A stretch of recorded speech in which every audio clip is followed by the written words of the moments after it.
Evo, lepo pozdravljeni. Upam, da se dobro vidimo in slišimo.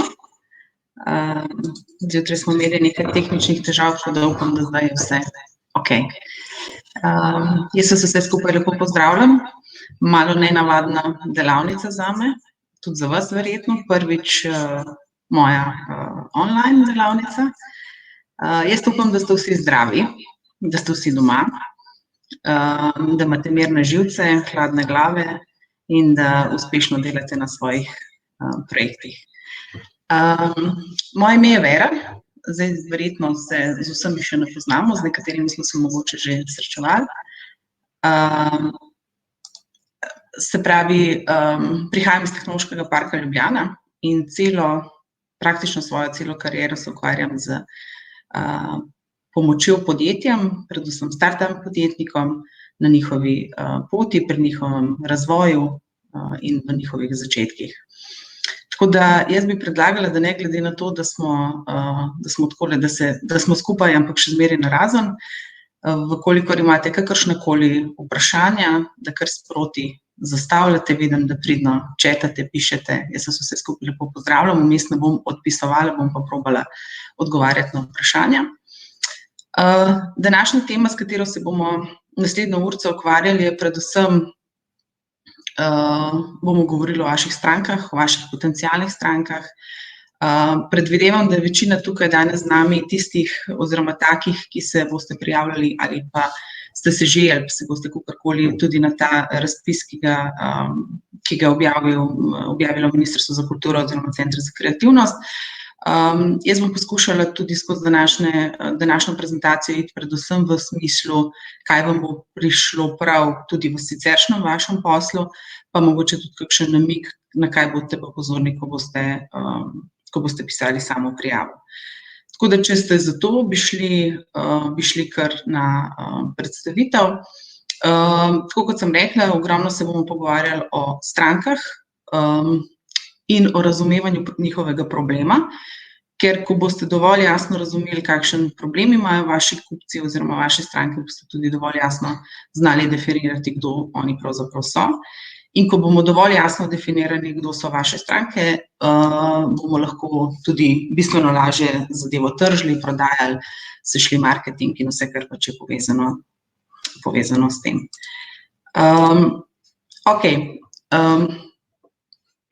Eno moje vodilo pri vsaki komunikaciji s startupi je, da je škoda početi nekaj v življenju, kar nikogar ne zanima.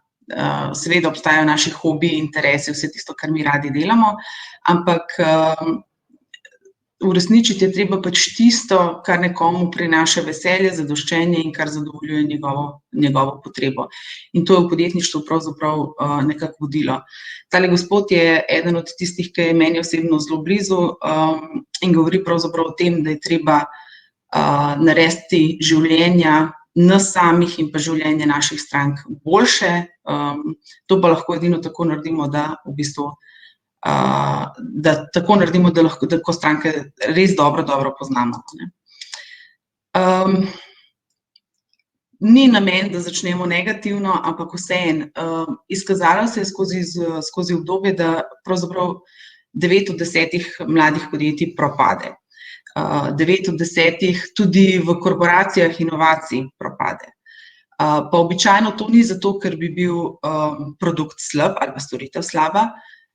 Običajno je to zato, ker ljudje ne poznajo dovolj trga, ko razvijajo stvari. Se pravi, na prvem mestu boste videli, da je ali ne obstaja potreba na trgu, ali nismo dovolj dobro prepoznali naših kupcev, naših potencialnih strank. Eden od večjih procentov propada podjetij je tudi razpad ekipe, ampak danes bomo šli bolj v smeri trga in poznavanja strank. O tem sem že malo govorila zdajle. Se pravi, v resnici je največja težava in največji izziv dobro prepoznati našo stranko, vedeti o njej čim več. Na voljo imamo danes ogromno nekih mehanizmov, ogromno nekih metod, ki nam v bistvu omogočajo, da stranko zelo dobro prepoznamo. Treba je pa iti malo iz cone udobja, kar je običajno najtežje sploh v začetkih. Tole je neka slikica, ki je v bistvu že malo klišejska ratala, kaj je nek naš plan, ko se lotevamo nekega posla in kaj je v resnici biznis, potem, ko se dejansko spustimo v dejanske aktivnosti, v dejanske raziskovanja, v razvoj, v vse to, kar si želimo, da bi na koncu zgodbe bil tale hribček in ta cilj na koncu. Nekatere stvari vemo vnaprej, na njih smo lahko pozorni, na njih se lahko pripravimo, na nekatere pa tudi ne. Ogromno izkušenj imajo že obstoječi podjetniki, ogromno je skupnosti, kjer si pripravljeni svoje znanje deliti, tako da vam toplo polagam na srce za tiste, ki vas to zanima, da se kam priključite, da slišite izkušnje iz prve roke, ker edino tako. Sicer smo ljudje tako narejeni, da moramo na svojih napakah se vedno naučiti, ampak mogoče vam pa kakšno modrico prišparajo s tem, ko povejo neko svojo izkušnjo ali pa povejo njihovo pot. Celotno vodilo podjetništva je zdaj, ali pa tega začetnega podjetništva je zdaj zelo fokusirano na Lean Startup metodologije, se pravi na metodologije vitkega podjetništva, ki se razlikuje od tradicionalnega podjetništva, tistega, kar nam je bilo znano v preteklosti, predvsem v tem, da je hitro, da so iteracije zelo hitre, da so testiranja hitre, da je relativno poceni, od tega, kar je bilo včasih, ko so se zaprli velike laboratorije, tovarne in tako naprej in tam razvijali, dokler pač nekaj niso razvili, potem dali na trg in na koncu ugotovili, da v bistvu tega na trgu mogoče nihče ne potrebuje. Danes je konstanten, že v času razvoja, že v času ideje, konstanten poudarek na tem, kako je treba iti out of the box, se pravi ven, tudi out of the building je v resnici eden od izrazov, se pravi dejansko ven na teren, spraševati ljudi, z njimi čim več komunicirati.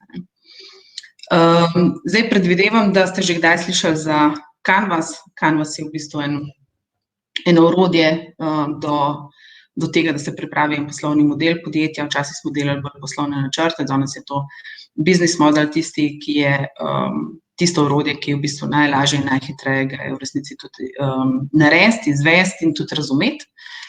In iz tega potem se lahko dela seveda tudi poslovni načrt kot tak. Tole je ena slikica, za katero upam, da ste jo kdaj videli, če pa ne, je pa načeloma tole, kot si sledijo številke v tem vitkem okvirju, v slovenščini se temu reče vitki okvir. Tako se gre po tem vrstnem redu tudi v bistvu raziskovati. Se pravi, prvo, kar je zelo pomembno, da razumete problem. Pa ne vaš problem, torej ne govorimo o problemih, ki imate vi pri vašem razvoju, pri vaši ideji, pri vaši realizaciji, ampak govorimo o tem, da razumete, kaj so problemi, izzivi vaših strank. Vedno boste slišali v podjetništvu, da smo ljudje zaljubljeni v našo rešitev, se pravi v tisto, kar mi delamo, to dovolj dobro razumemo in smo nekako temu zelo predani in konstantno govorimo o tem, kaj je rešitev, ki jo vi plasirate na trg. Tukaj je logika drugačna, vi se morate zaljubiti v problem vaših strank, morate razumeti, kaj so izzivi in problemi njihovi in na podlagi tega boste definirali tudi, kdo so vaše stranke, kako boste do njih prišli, kateri so komunikacijski kanali, s katerimi se boste ukvarjali in tako naprej. Rešitev, ki jo vi ponujate, če vidite tukaj, je točka 4, se pravi tisto, enako velja tako v praksi, ko boste takle vitki okvir delali, kot v resnici v razmišljanju, se pravi, vaša rešitev je v resnici sekundarnega pomena. Pride na vrsto šele takrat, ko vi dovolj dobro poznate vaše stranke in ko dovolj dobro poznate njihove probleme. Jaz se danes ne bom skozi cel Canvas sprehodila, zato ker je tega preveč in zato, ker je to v bistvu rabimo nekaj več ur, mogoče celo nekaj več dni, kot imamo danes na voljo. Ampak hotela sem samo poudariti, kako zelo pomembno je, da boste vi prišli do nekega poslovnega modela, da razumete vse te enote, ki se skrivajo tukaj noter. Fokus danes bo predvsem na problemu, se pravi na številki 1, iz tega na segmenti kupcev, se pravi številka 2. Nekaj malega se bomo potem dotaknili tudi kanalov, ko se bomo dotikali marketinga in prodaje, tudi kanalov, kako pride do vaših strank. Poudarek, oziroma če si karkoli če bi si želela, da si eno stvar zapomnite iz današnjega webinarja, predvsem to, da ste fokusirani na problem, bolečino vaših strank. Se pravi, vedno smo ljudje, kadar se pogovarjamo o tem, kaj je izziv na trgu, nagnjeni k temu, da govorimo o lastnih svojih izzivih. Danes bi bilo super, se pravi, če je kaj, kar si želim, da si zapomnite, predvsem to, da morate razumeti, kje so težave vaših strank. Kako boste to razumeli, boste dovolj dobro znali tudi zadovoljiti njihove potrebe. Ena zgodbica, klasična Ikejna, oni se pravi niso v resnici reševali, ne vem, težav v smislu skladiščnih težav, ki je bilo potem tudi za njih seveda benefit, ampak so iskali, kako spraviti v nek mali avto čim več neke opreme in so poslušali stranke in so videli, v čem so njihovi izzivi, v čem so problemi in danes dobiš praktično omaro v enem paketku pri njih ali pa ne vem, celo kuhinjo.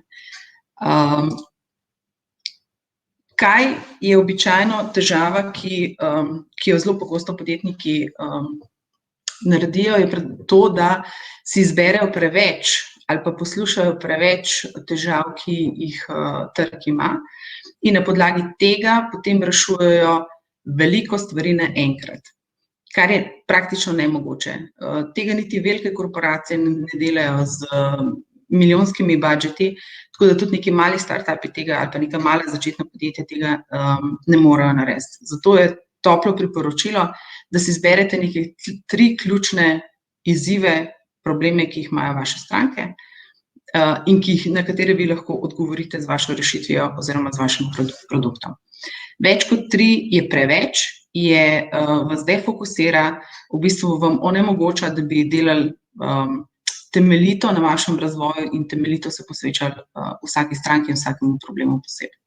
Tako da 3 je neka maksimalna številka, če je 1, je tudi v redu, če je 2, je tudi v redu, vendar ne pretiravajte v začetku. Ok, kdo pa so pravzaprav tisti ljudje oziroma tiste vaše stranke in tisti kupci, ki jih morate prvo nagovarjati? Zelo veliko se govori o early adapterjih, se pravi o vaših prvih potencialnih strankah. Kdo, evo, da takoj odgovorim, je problem, ki ga rešujemo enako storitev, je vprašanje, storitev ali pa produkt je rešitev. Problem, ki ga stranka ima, je, dajmo se zmisliti nek problem, se pravi, problem, ki ga stranka ima, je lahko kam odlagati velike video ali foto zapise. To je njegov problem. Vaša storitev je lahko ali pa je lahko neka platforma ali pa produkt je lahko nek hardverski produkt, kamor se to odlaga. Se pravi, problem stranke je nekaj, storitev ali produkt, ki ga pa vi razvijate, je pa rešitev.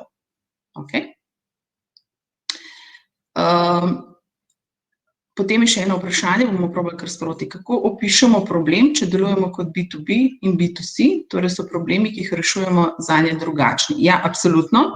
Tega se bomo tudi kasneje še malo dotaknili, kaj v primeru, da imamo več različnih strank. Delamo tudi kanvase, delamo oziroma te vitke okvirje, delamo za vsako stranko posebej, ker je vse drugače, ker je v bistvu komunikacija do njih drugačna, ker so problemi drugačni, ker v bistvu je tudi produkt običajno lahko storitev, običajno lahko je drugačna. Problem, ne glede na to, ali ste v B2B ali ste v B2C segmentu, je vedno tisti, se pravi, je vedno problem stranke. Zdaj, če mi date nek konkreten primer, bomo šli lahko tudi na konkreten odgovor, ampak vedno se išče problem stranke. Early adapterji smo se ustavili, so tisti, ki imajo problem, to bi bile najbolj zaželene vaše prve stranke in te boste prve lovili v bistvu na trgu, prve iskali.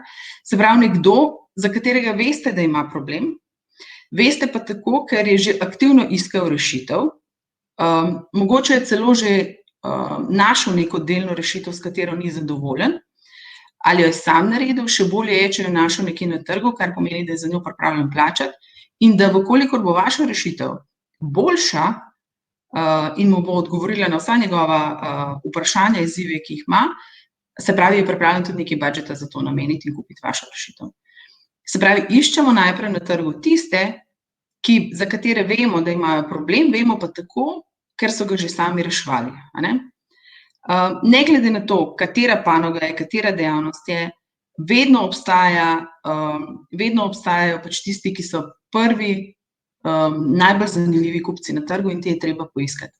Je težko, podjetništvo itak ni nič lahko, ampak to so v bistvu tisti, katere prve nagovarjate. To so v bistvu stranke, ki so najbolj prilagodljive, imajo budžet za to, da bojo plačali, ne bojo rekli, ok, bom malo probal, pa mi daš zastonj, pa tako naprej, ampak vejo, njihov problem je dovolj velik, da bojo v bistvu financirali to zgodbo. Teh je zelo malo, če gledamo življenjsko v bistvu krivuljo neke stranke ali pa način, kako se pridobivajo stranke, je ta v prvih začetkih skupina, ki je zelo, zelo težko dosegljiva, je pa načeloma pripravljena in je zelo majhna.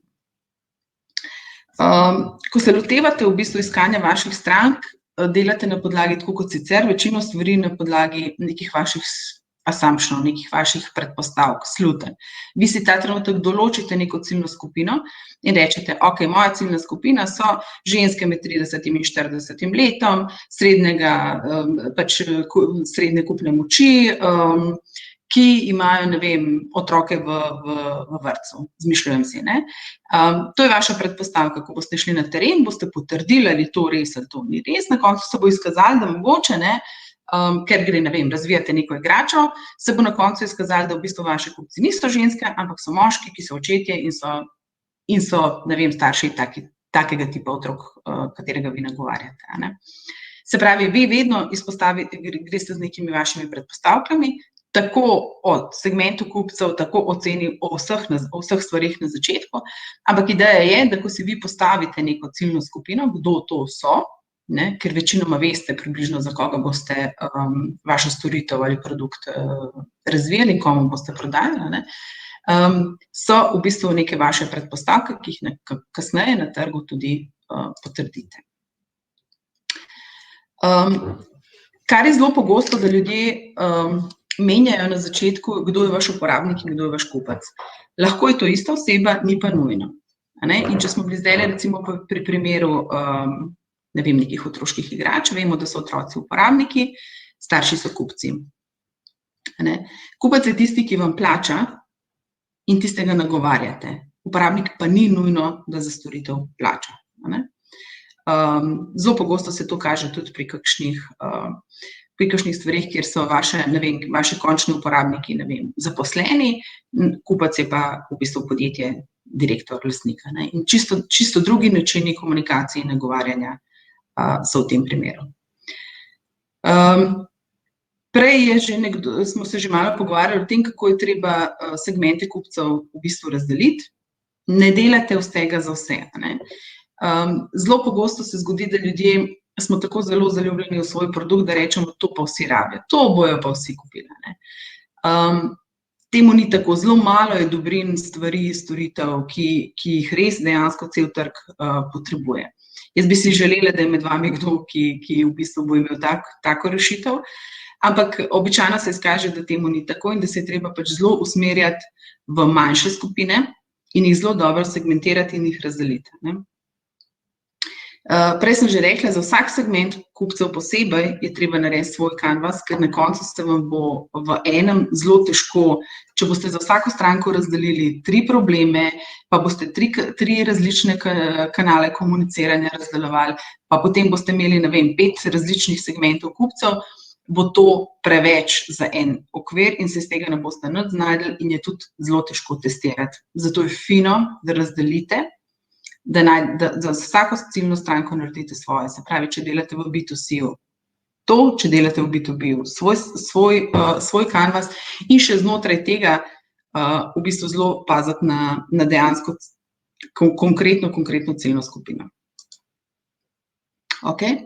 En primer je, to sem že prej malo omenila, ne vem, če kaj poznate, Boxcloud je eno od orodij, se pravi ena od aplikacij, kjer je bila najprej ideja, da jo bojo aplikacija je namenjena oziroma orodje je namenjeno temu, tisti, ki ne poznate, za odlaganje večjih dokumentov oziroma večjih količin nekih medijskih vsebin.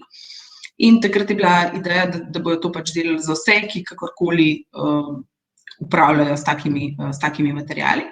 Na koncu se je izkazalo, oziroma ko so šli pa globlje in bolj specifično v neko segmentacijo kupcev, so v bistvu ugotovili, da so to fotografi, snemalci, uporabniki medijev, pa starši za svoje, pač skupovali za svoje otroke, ki so se ljubiteljsko ali pa profesionalno ukvarjali z enim od teh segmentov. Tukaj noter bi lahko na začetku bili čisto vsi, bi bili lahko tudi, ne vem, odvetniki z ogromno količino nekih materialov, bi bili lahko mogoče tudi zobarji z ogromnimi bazami nekih materialov, kartotek, slik, ne vem, česa vsega, ne. Ampak na koncu se je izkazalo, da je to preširoka ciljna skupina in da je treba v bistvu bolj specifično segmentirati. In ko boste bolj specifično segmentirali, je lažje poznati skupino fotografov zelo detaljno ali pa skupino snemalcev zelo detaljno, kot v bistvu vse ljudi tega sveta, ki imajo kakršnekoli količine medijskih vsebin. Okej. Zakaj je ključno, da se ne zapletate v preveliko število težav, izzivov, problemov, ki jih imajo vaše stranke? Zato, ker potem poskušate ugajati vsakemu posamezniku, fokusirate se mogoče na izzive, ki niso večinski in vas zelo v bistvu defokusira, vam vzame ogromno časa in denarja in energije za razvoj, mogoče celo brezpotrebno. Zato je neka številka 3 maksimalno število, s katerim se ukvarjate. Vedno je fino, da znate našteti tudi neke obstoječe alternative. Tukaj ne govorimo direktno, lahko tudi, ampak ne govorimo direktno o konkurenci, govorimo pa o tem, kako ljudje danes rešujejo probleme, ki jih pač imajo, kako vaši kupci trenutno rešujejo izzive, ali so si pomagali z nekimi obstoječimi orodji, ali so si sami nekaj naredili, in to lahko izveste edino tako, da z njimi komunicirate. Prepoznati je treba tudi neke druge uporabnike, potencialne, in jih imeti v nekem planu za naslednjo obdelavo, ampak ta trenutek v začetku je pač pomembno samo, da veste, kdo so, katere stranke nagovarjate in kakšni so njihovi ključni problemi. Tukaj imamo en primer, ki je pač govori o tem, kdo je uporabnik in kdo je kupec. Če imamo neko blogersko platformo, je kupec tisti, ki je avtor bloga, se pravi, jaz pišem blog in ga hočem objaviti na neki platformi, jaz moram za to plačati in kupiti. Uporabniki ste pa vsi tisti, ki boste to brali. V primeru, ko pa kupec išče, ko iščemo nek blog, je pa kupec ponudnik, se pravi, jaz iščem. Uporabniki pa so ljudje, oziroma kupec je ponudnik, uporabniki so pa tisti, ki iščejo tak blog. Vprašanje imamo eno. Kako je z izobraževanjem oblikovanja? Naprimer, senzorične vaje in vaje za 3D percepcije. V smislu, verjetno me sprašujete, kako je z izobraževanjem oblikovanja v smislu kupcev. Če je to, potem pač še vedno izhajamo iz tega, da iščete stranke, ki bi vaše izobraževanje kupili, to so vaši kupci. Lahko so to, zdaj, ker si ne znam čisto dobro branžo predstavljati, lahko so to neka podjetja, šole, ne vem, neke organizacije, ki so vaši kupci. Uporabniki smo pa vsi tisti, ki se bomo takih izobraževanj udeležili. Torej, vi ne nagovarjate mene kot potencialnega uporabnika, nekoga, ki se bo šel na to izobraževati. Vi morate poznati probleme, izzive, težave, ki jih imajo konkretni organizatorji takih izobraževanj. Če vi ponujate vsebino kot nekdo, kot strokovnjak s področja tega izobraževanja, se pravi, morate nagovarjati ne mene kot uporabnico potencialno, ampak nekoga, ki se bo na koncu odločil, da bo vas kot strokovnjakinjo vzel v nek izobraževalni proces in je on decision maker v resnici in tisti, ki vam bo na koncu plačal. Okej, upam, da sem vsaj delno odgovorila. Zdaj, ljudje včasih na začetku nagovarjamo vse, ki se nam zdi, da bi lahko kupili ta naš produkt. Sploh, če gledamo z vidika tega, da je zgodnje uporabnike zelo težko najti. Iščemo celotno mrežo, bazo vseh tistih, ki bi lahko vaš produkt kupili. Sploh se to zelo pogosto zgodi takrat, kadar recimo gremo na trg, pa se en mesec ali pa 2 nič ne zgodi, noben ne kupi, ni nobenega povpraševanja, potem smo že malo tegotni, žalostni, v bistvu ni nobenih prelivov in potem besno iščemo kupce po trgu in skačemo od enega do drugega.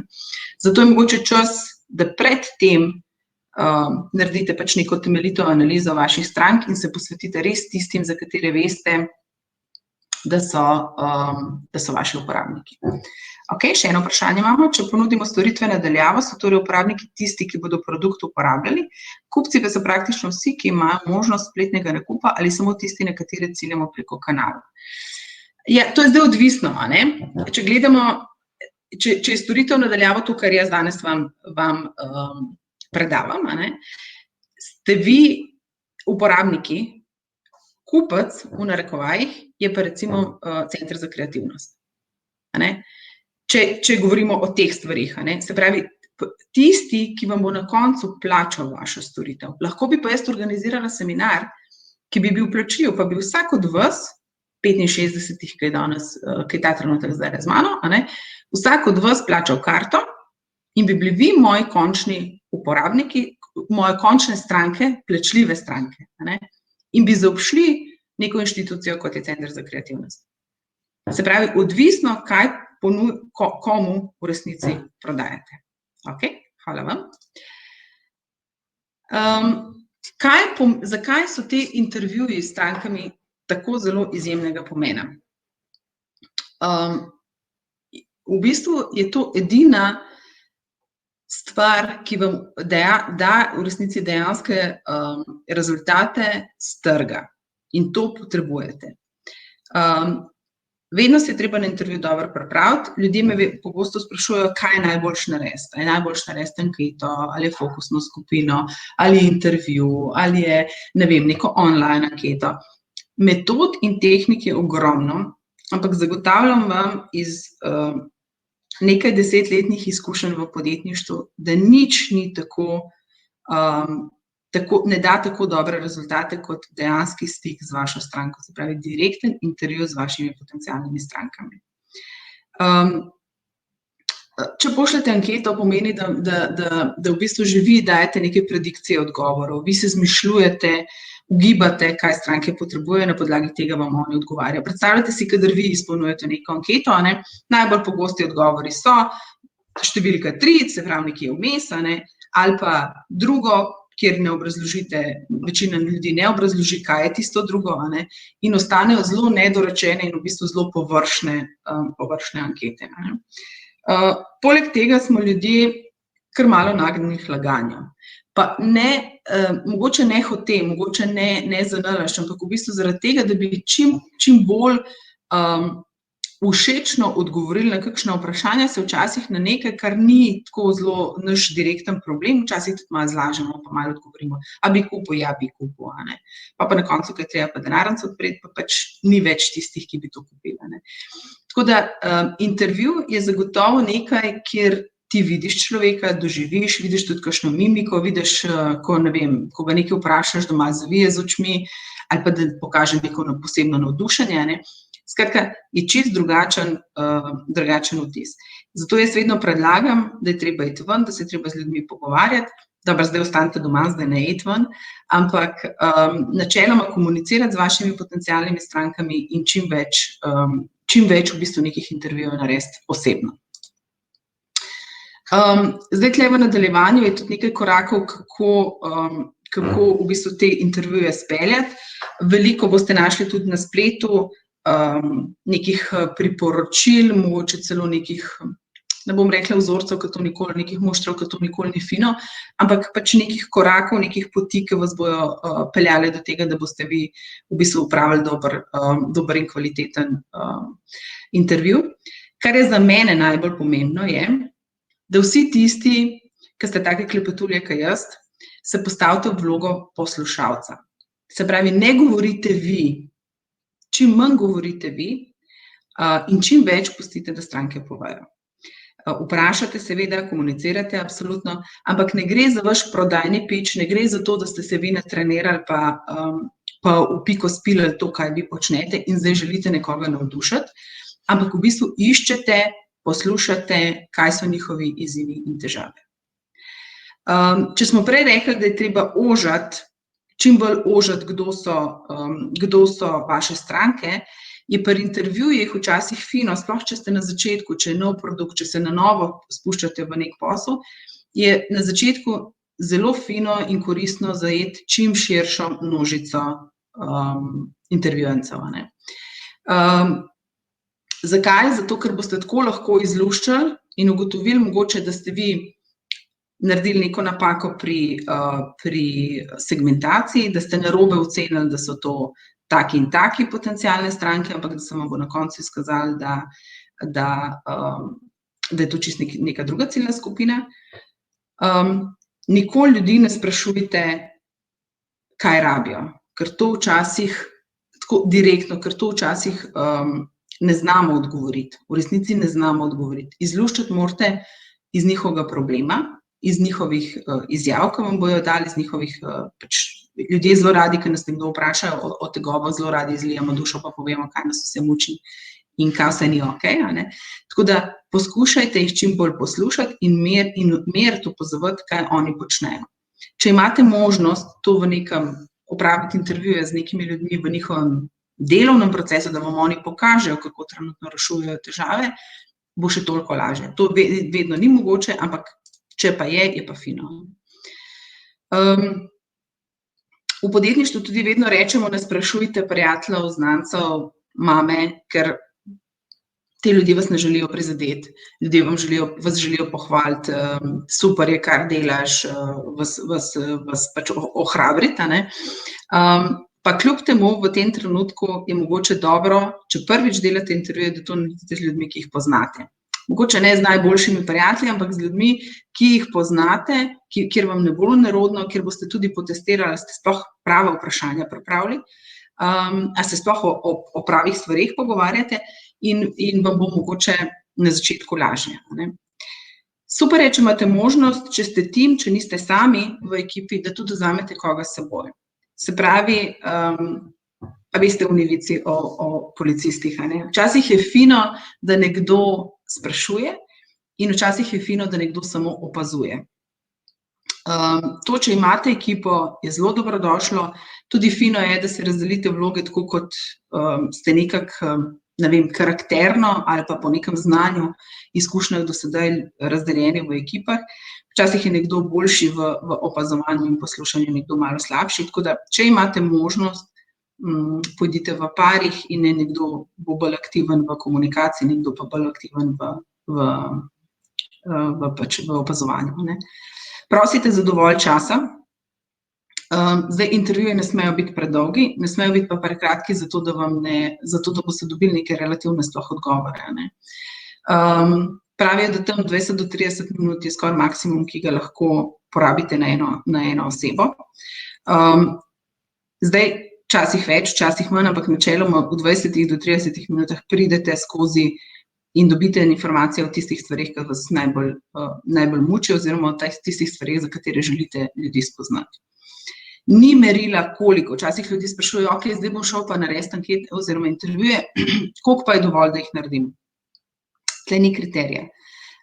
Za nekoga je 5 dovolj, če razvijate jedrske reaktorje za delo na vseh možnih svetovnih, jih več kot 10 mogoče sploh ni, tako da če naredite od tega 5 intervjujev, je že zelo veliko.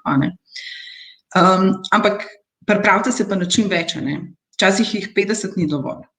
Ali pa je neka cifra, pri kateri približno lahko pridete do nekega vzorca, ki vam bo dal neke rezultate. Kar je pri intervjujih najbolj neprijetno delo, je v bistvu usklajevanje. Časovno načrtovanje, kdo ima kdaj čas, kdaj bom šel ven, koliko rabim od enega do drugega, zato da se fizično premaknem in tako naprej. Kljub temu, da so zdaj taki neki, ne bom rekla grdi, ampak taki neki čudni časi, je mogoče zdaj čas, ko smo vsi bolj kot ne online, ko imajo ljudje načeloma več časa, in mogoče je čas, da intervjuje naredite kakšnega tudi takole. Se pravi, da poskušate z nekom, ne vem, Skype, Zoom, orodij je ogromno, da poskušate čim več nekih intervjujev pripraviti že zdaj, v bistvu na takle način. Doma ste, premikov ni vmes, koordinacija bo bistveno lažja in verjemite, ljudje imajo zdaj bistveno več časa in bistveno več so se pripravljeni pogovarjati.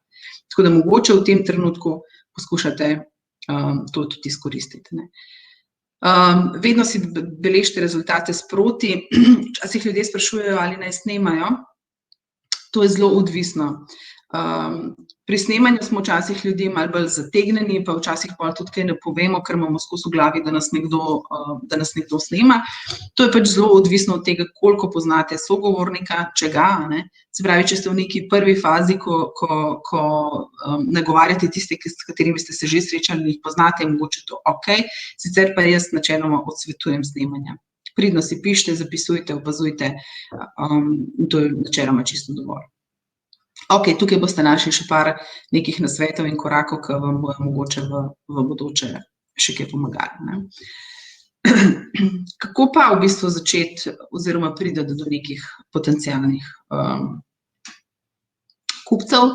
Najprej seveda začnemo vsi v svojem telefonskem imeniku, s svojimi kontakti, v bistvu s tistimi, za katere vemo, ki jih poznamo, ki smo mogoče že kdaj sodelovali, pa imate zdaj nek nov produkt ali neko novo storitev, pa bi jim želeli ponuditi. Skratka, poskusimo najprej s tistimi prvimi koraki, ki jih imamo najbližje na dosegu roke, maili, telefoni, LinkedIni, pač karkoli imate na voljo.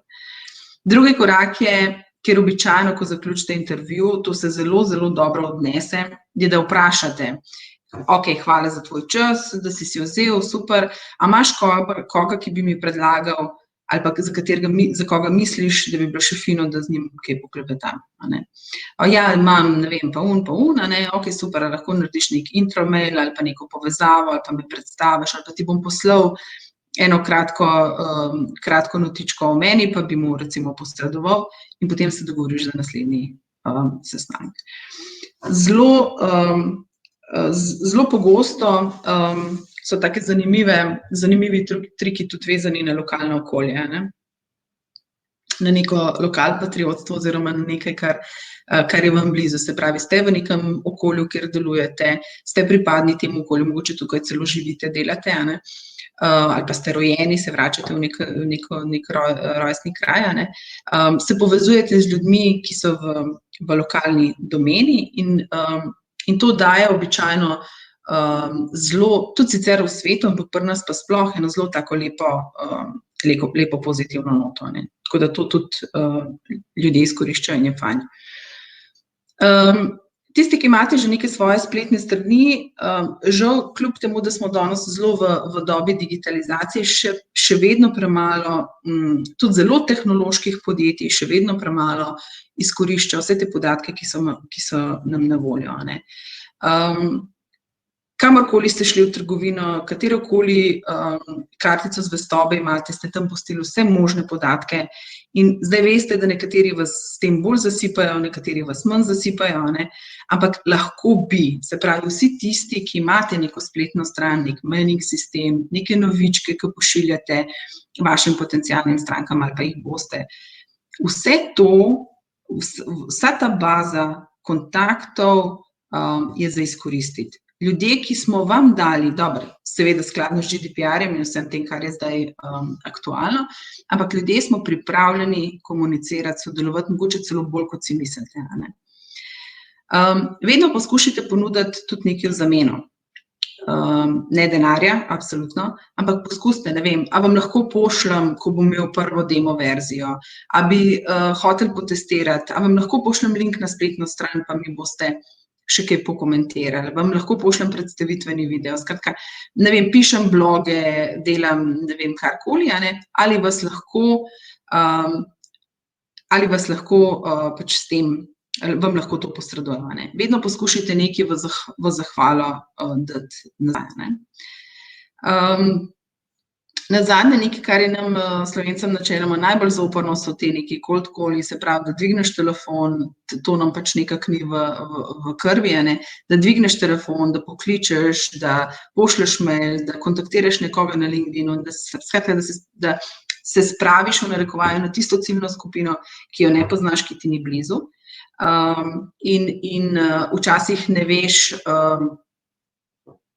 v bistvu ne veš, kako bi prebil let in kako bi komuniciral, zato tudi obstaja ogromno nekih izobraževanj in nekih orodij, ampak to je tista metoda, ki se jo ljudje najkasneje poslužujemo, zato ker je tudi v resnici najbolj težka.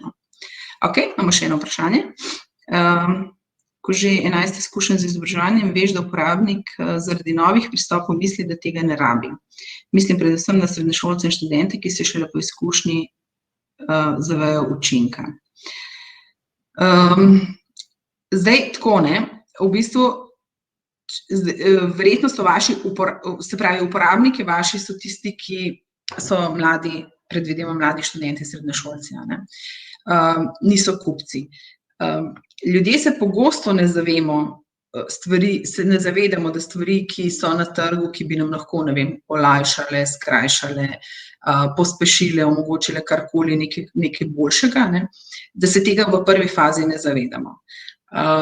Se pravi, ni to neka direktna bolečina konkretno posameznika. In zato tudi oni niso, v vašem primeru niso kupci, ampak so uporabniki. Vi vedno nagovarjate tiste, ki vam bojo plačali. Vedno komunicirate in atakirate in intervjujete tiste, ki bodo vaši plačniki.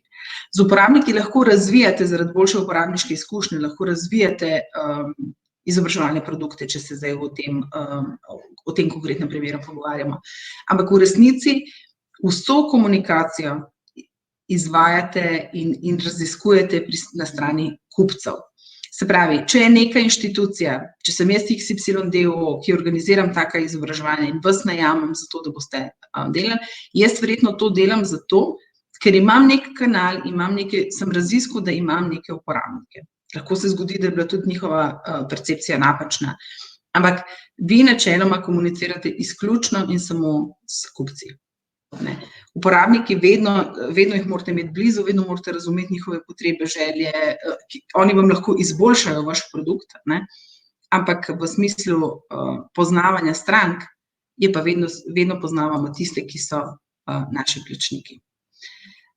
Tole si mogoče za domačo nalogico, ko boste imeli čas, malo pogledajte pa naredite. OptiWeb je eno podjetje, s katerimi kar sodelujemo, so v bistvu marketinška web agencija, za tiste, ki jih ne poznate. Takole opredelijo njihovo ciljno stranko vsak njihov zaposleni. Oni so že podjetji, ki imajo nekaj 10 zaposlenih. Vsak izmed njihovih zaposlenih oceni potencialno stranko.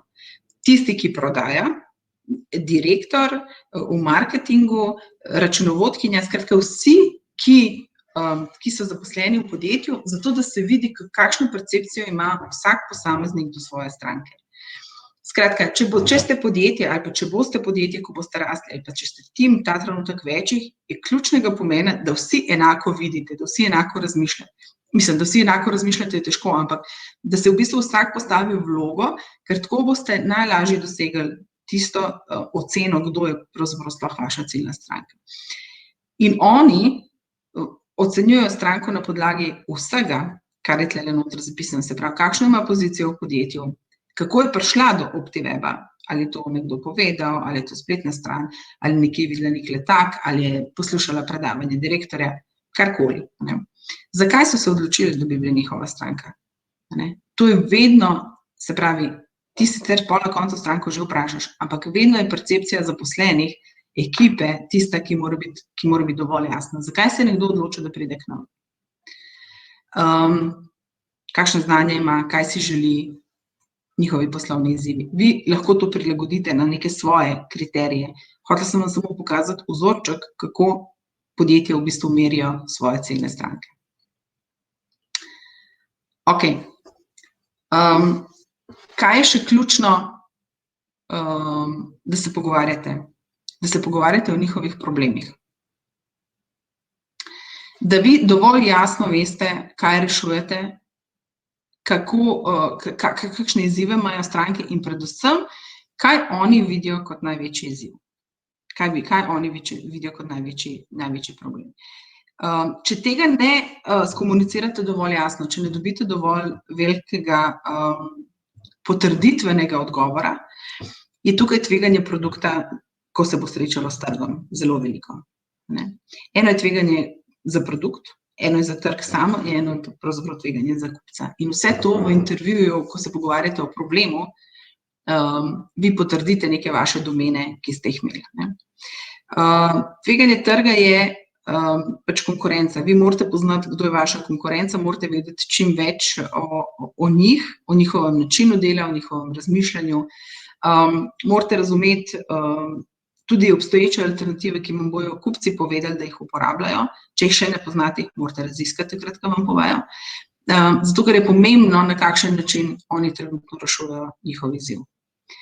In potem je še eno tveganje, ki se mu reče tveganje kupca, kdo v resnici ima težavo, kdo so kakšen konkreten segment kupcev, ima izzive, ki jih vi znate rešiti. In to boste skozi intervju zelo hitro ugotovili. Količino intervjuja treba pač narediti dovolj dobro in s pravimi ljudmi se pogovarjati, ampak načeloma vse te odgovore boste zelo hitro dobili. Pardon. To je še ena razčlenitev, v resnici taka zelo splošen scenarij, kako nek intervju poteka. To je zelo na, kaj bi rekla, na nekih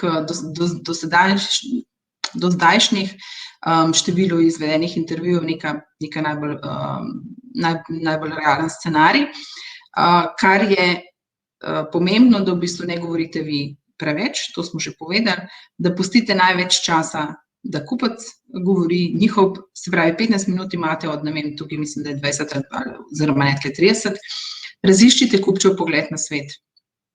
Se pravi, pustite mu, da pove on svoje težave, tegobe, vi si to pridno beležite, pišite in potem boste lahko to testirali.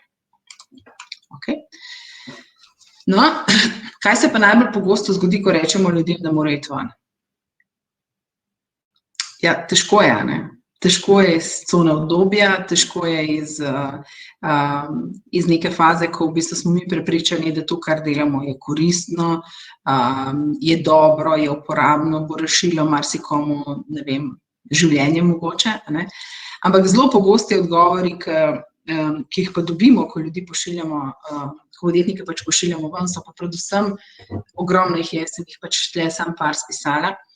Največji strah vseh Slovencev, večine Slovencev in tudi širšega sveta je, da nam bo nekdo ukradel idejo. Kaj pa, če bo nekdo drug to začel delati? Jaz sem prepričana, da v bistvu, glede na to, da sem že nekaj let v tehnološkem parku in da se tukaj res razvijajo velike inovacije in podjetja zelo globalno usmerjena in tako naprej, ta trenutek o tem, kar vi razmišljate, razmišlja še 5 Nemcev, pa 3000 Kitajcev, pa 2 Brazilca, pa ne vem, kdo še vse. Tako da ideje načeloma ne more ukradati nihče. Če bi mi rekli, da jutri nekdo v vaši soseski odpira frizerski salon, komu je on ukradel idejo? Je pravzaprav nobenemu, še en frizerski salon bo tam, ki bo pa lahko drugačen, ki ima mogoče drugačno komunikacijski način do strank, ki ima mogoče drugo ciljno skupino, ki je mogoče pač drugačen, poseben, unikaten in ima neko lastnik, neko drugačno vizijo. Prosim, ne se bati govoriti o tem, kaj delate, ne se bati komunicirati, predstavljati vašo idejo, ker nihče na tem svetu tega, tudi če se loti, ne bo naredil na tak način, kot ga boste vi. Ali zaradi tega, ker imate dovolj in drugačna znanja, ker ste drugačna oseba, ker imate za sabo že let izkušenj, razvoja, aktivnosti. Tako da o tem se, prosim, zelo toplo predlagam, da se tega ne bojite. Seveda obstajajo lumpi, ki bojo vedno kaj pokopirali, ukradali in tako naprej, ampak ne vas to ne bremza pri vašem poti do vašega uspeha. Potem so zelo pogosta prepričanja, da, ne vem, 20 ljudi ali pa 30 ali pa 50 je pa čisto premalo intervjujev, da bi bila neka konkretna številka, ne. Pa ljudje itak ne vejo, pa kaj hočejo. Pa zakaj bi se pogovarjal z nekom, zdajle izgubil cajt, če lahko vmes že zelo veliko sam naredim, razvijem, naprogramiram, narišem, pač karkoli že počnete, a ne. Ne vem, starši so mi rekli, da je to super ideja, prijatelji so mi potrdili, tako da ne rabim posebnih drugih potrditev in tako naprej. Izgovorov, veste, je ne. Tudi vsak od nas jih ima za kakršnokoli drugo stvar, ampak probajte vseeno stopiti če želite biti neki uspešni podjetniki, če želite to, kar ta trenutek razvijate, spraviti do strank, predlagam, da čim prej stopite iz neke cone udobja, da čim več komunicirate in čim bolj se sprostite in začnete pogovarjati z ljudmi. Okej?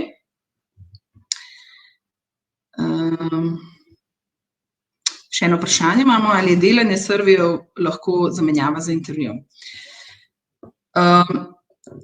Delo nadomestitev smo že v začetku se pogovarjali, kaj je bolj primerno, da delamo intervju osebno ali da delamo ankete. Jaz in večina ljudi, ki jih poznam iz teh krogov in vso literaturo, ki sem prebrala, je načeloma zelo poudarjajo osebni intervju. Ko ti anketo pošlješ, noter daš neke predpostavljene odgovore, ki jih mogoče tudi sam ne veš, ali so to pravi ali niso, in potem dobiš tudi napačne odgovore. Anketa je lahko potem, ko imaš že neko izdelano ciljno skupino, ko si z njimi že komuniciral, pa samo izboljšuješ produkt ali pa v bistvu dodajaš neke nove vrednosti, ampak na začetku osebnega intervjuja pravzaprav ne nadomesti nič. Se zelo ljudje poslužujejo anket, predvsem, kadar delajo neka globalna testiranja, takrat je težko priti do vsakega Finca, pa do vsakega Rusa, pa do vsakega Avstralca, a ne, sploh, če nimate nekih osebnih stikov naprej.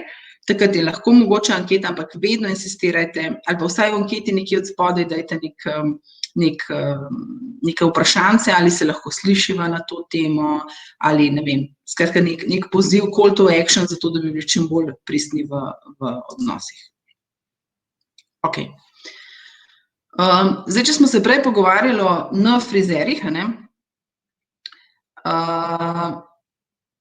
je pač eden od teh frizerjev ima neko, vsak od njih, ampak eden od teh, ki je drugačen, ki izstopa, ki mogoče boljše dela na trgu, ima zagotovo neko svojo unikatno prednost. Ali prodajno, običajno je prodajna, ampak nekaj, v čemer ste drugačni. In verjamem, da vsak od vas, ki razvija, mogoče zdaj, ne vem, koliko nas je ta trenutek, 74, a ne, od teh 74 je mogoče 20 zelo podobnimi idejami. Ampak vsak od vas je v nečem unikaten, drugačen, edinstven. In to morate komunicirati z vašimi strankami. To je tisto, zakaj se bo nekdo odločil za vas. In kaj je to, je nekaj izhaja iz vas osebno, iz vašega produkta, nekaj iz vaše storitve, nekaj pa izhaja iz tega, kaj so potrebe in želje vaših strank. To edinstveno ponujeno vrednost je zelo težko načeloma opredeliti, ampak vedno je pa fokusirana na vaše stranke. Se pravi, biti drugačen, ampak zato, da je drugačnost bistvena. Ne rabite biti klovni samo zato, da bo funny pa zanimivo pa smešno, ampak zato, ker je to neka vrednost za vaše stranke. Ker to vleče neko pripadnost, ker to vleče neki skupnosti, pač odvisno, kaj počnete in kaj delate. Osredotočite se na neke dolgoročne stvari. Tukaj imamo en primer enega dostavljavca pic, ki pravi, dostavimo vam v 30 minutah, vkolikor vam ne, je pica zastonj. Sicer kaj ti pol za eno mrzlo pico delo je pač tvoja stvar, ampak v resnici, kdo danes od delivery guyev garantira, da boste pico dobili domov v 30 minutah. Pač on je eden od teh.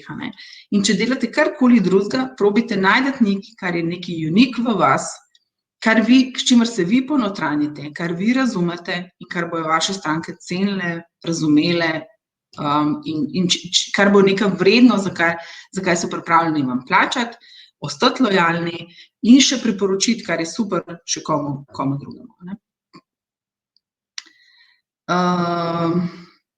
Vprašanje, ali lahko edinstvena ponujena vrednost temelji na patosu, čustvih, altruizmu?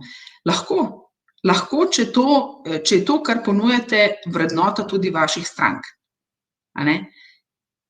Če je tisto, na čemer boste vi igrali, se pravi na neki čustveni noti, če je to vrednost za tistega, ki vam bo na koncu plačal, je to absolutno lahko vaša EPV. Vi morate najti nekaj, se pravi, kar ste vi ponotranjeni, kar vas odraža in hkrati, kar je potreba na trgu. Ok. Potem imamo pa še nekaj, kar je vezano na produkt oziroma storitev. Kaj pa je tisto, kar je vrednost za stranko? V čem je vaš produkt boljši, drugačen, da se ljudje odločamo? Zdaj, probajte iti sami vase, ko pridete v, ne vem, Miller, po šampon, tam je eno največjih stalaž s šamponi, kako se odločite, katerega vzeti? So ljudje, ki malo eksperimentirajo, pa skačajo iz cveta na cvet, pa potem se odločijo za nekaj, pa so te blagovni znamki zvesti. So pa ljudje, ki a priori grejo po Afrodito, zato ker je slovenska, ker je naravna, ker je brez ne vem česa vsega, ker ni testirana na živalih itd. Skratka, najdete nekaj, kar je value, kar je vrednost za vašo stranko. Ne govorimo samo o finančni vrednosti, govorimo o vsaki vrednosti, ki jo pač lahko kupec začuti, občuti in je zadovoljen. Tole je mogoče še nekaj, kar je pa vezano bolj na prodajno vrednost. Ali je to dizajn, ali je to neka kreativna izvedba, uporaba, drugačna od ponujenih. Ljudje smo zelo pripadni blagovnim znamkam. To je zelo težko graditi, ampak načeloma smo pripadni blagovnim znamkam. Obstajajo ljudje, ki celo življenje vozijo Volvo, zato ker je to najbolj varen avto na svetu. Zmišljam si. Zdaj, teh z Rolexom jaz malo manj poznam, upam, da vi koga, ja. Lahko je cena. Cena je zelo težka postavka in tukaj običajno svetujemo, da naj ne bojo ljudje najnižji, naj ne konkurirajo s ceno, zato ker veliki ali pa večji od vas si vedno lahko privoščijo nižje marže in spuščajo cene. Vi pa, ko ste enkrat zelo nizko s ceno, nižje greste še zelo težko. Sploh, če ste v kakšnih unikatnih zgodbah, v kakšni kreativi, kjer je zelo vaš know-how, vaše delo, vaše sposobnosti, ročne, umske, kakršnekoli, takrat običajno cena ni glavni, se pravi, nizka cena ni glavni motivator ali pa neka največja dodana vrednost. Tukaj običajno opozarjam, da ljudje res razmišljajo, res večkrat razmislijo, ali je nizka cenovna politika tista, ki je za njih najbolj primerna. Poznamo pa recimo tole, sploh iz letalskega sveta, se pravi nizkocenovne prevoznike, ki jim je pa to, zato ker delajo na ogromni masi ljudi, in je pa to ena super prednost. Ok, dostopnost, uporabnost, priročnost, odzivnost, pač karkoli imate, za kar veste, da so vaši kupci pripravljeni več plačati, biti pripadni, biti z vami, je neka vaša dodana vrednost. Tudi to boste izvedeli skozi intervjuje z vašimi strankami, če jih boste le bolj poslušali. Ok, zdaj pa, če ste videli, takole, o rešitvi imam samo en slajdek. Tisto, kar ste vi najbolj zaljubljeni, kar vam je najbolj pri srcu, kar najbolj razumete, je na žalost v tej zgodbi najmanj pomembno. Je pomembno v naslednji stopnji, ko boste vi razumeli potrebe, bolečine vaših strank, potem bo rešitev seveda absolutno pomembna, ker jo boste vi nadgrajevali, dodeljevali na podlagi tega, kar bojo vaši odgovori. Vem, težko je, ko v bistvu nekdo reče, da vaš baby pa ni pomemben, ali pa da je grd, ali pa da je ne vem kakšen, to zelo boli, ampak probite neemocionalno vstopati, ne tako zelo emocionalno vstopati v ta svet in poskušajte res biti strankami predvsem poslušalci. Ok, ko boste dovolj jasno vedeli, kdo so vaše stranke, se boste tudi lahko lotili trženja in prodaje in marketinga dovolj konkretno. Obstaja ogromno kanalov, kako pride do vaših strank, odvisno v kateri branži ste, na katerem trgu ste, ali prodajate fizičnim osebam, ali prodajate pravnim osebam, velikim, majhnim, pač kanalov in načinov je ogromno. Na začetku, zdaj, če govorimo, da ste v neki začetni fazi, je običajno se ljudje poslužujejo v narekovajih brezplačnih kanalov. Brezplačnih kanalov pravzaprav ni, danes je vse plačljivo. Če že so brezplačni v smislu, da ne rabite plačati še zmeraj nek strošek, vaš čas, energija, ideja, zamisli, mogoče kakšni sodelavci, ki bojo z vami to razvijali. Potem ostajajo vhodni, izhodni, jaz mogoče ne vedete zelo veliko teorij, ker boste sami v bistvu ugotovili, kje se vaše stranke zadržujejo, na kakšen način komunicirajo in na podlagi tega boste tudi, vam bo dovolj jasno, kako, na kakšen način pride do njih.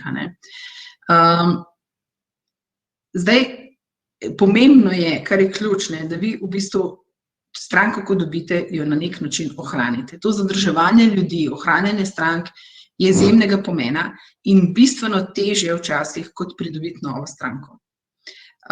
Zato je pomembno, da imate neke aktivnosti, ko jo dobite stranko, tudi neke ne vem, ali poprodajne, ali kakršnekoli pač neke aktivnosti, ki v bistvu jih zadržujejo, ki dajo neko vrednost vašim strankam. Vedno lahko pač prosite za neka priporočila, ljudje bojo šerali dobre izkušnje, vedno, se veste sami, ko vas nekdo vpraša, ali pa tudi, če vas nekdo ne vpraša, če pridem, ne vem, po vikendu v službo in sodelavcem, takoj v ponedeljek povem, v soboto sem pa tako dobro jedla tam pa tam, ali pa z družino smo šli na ta in ta izlet in tam je super igrala za otroke in tako naprej. Skratka, sami poveste stvari, ki so vam, zdaj, če delujete lokalno, če delujete v nekem omejenem krogu v smislu, ne vem, Slovenije ali pa neke regije, je to še toliko bolj pomembno. Zelo pomembno je, da veste, kako so ljudje prišli do vas. Pomembno je, da veste, kako boste vi komunicirali, se pravi, da ne vlagate v ne vem, Instagram kampanje, če veste, da vi vaše stranke izključno in samo dobite na sejmu. In pomembno je, da si ne zakupite največje stojnice na Münchenskem sejmu, ne vem, kjerem, če vi veste, da vaše stranke pridejo samo online. Skratka, to sta dve sicer totalno diametralno nasprotji, ampak to se zelo pogosto dogaja. Se pravi, da zato, ker želiš nekaj impresionirati, na začetku vložiš ogromno denarja v neko promocijo in v neko trženje, ne poznaš pa in ne veš, ki se tvoje stranke zadržujejo. Zato je še enkrat pomembno, da greste ven in opravite intervjuje. Vedeti je treba, na kakšen način v bistvu je pride do njih in vedeti je treba tudi, kako ljudje pridejo do vas. Če vi oddate nek, izmišljujem si, Facebook oglas, danes so te metrike zelo merljive. Treba je vedeti, koliko ljudi je pravzaprav prišlo iz tega oglasa, tudi dejansko, ne vem, ali na vašo spletno stran, ali v vašo trgovino, ali kjerkoli pa že prodajate oziroma svoje storitve, naročilo poslalo, kakorkoli, koliko je in zdaj, koliko jih je prišlo z tega kanala. Ker to je v bistvu tisto, v kar boste vi tudi v bodoče vlagali. Najlažje je to meriti online, to so vse metrike in odzadaj obstajajo algoritmi, ki vam to v bistvu povejo in to zmerja.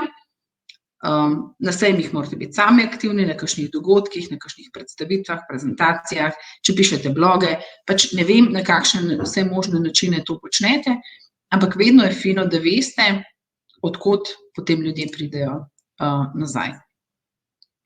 Zelo so trendi socialna omrežja, družbena omrežja. Zdaj, tle je odvisno, v kateri panogi delujete, kar je pa zdaj zelo trendi in se kaže od leta 2020, dobro, to leto je v bistvu malo ponesrečeno, ampak da so influencerji oziroma ta influencer marketing je zelo trendi, pričakuje se, da bo ta trg večji kot $10 milijard, kar pomeni, da vsi tisti, ki na tem segmentu karkoli delate, je lahko to pač eden od vaših kanalov.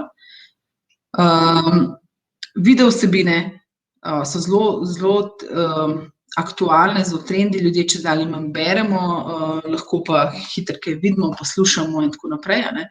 Tako da strokovnjaki marketinški celo pravijo, da več kot 50% pač prometa pride ravno iz nekih video vsebin. Tako da razmišljite o tem, kje se zadržujejo vaše stranke in kje jih pač pravzaprav najdete, ne.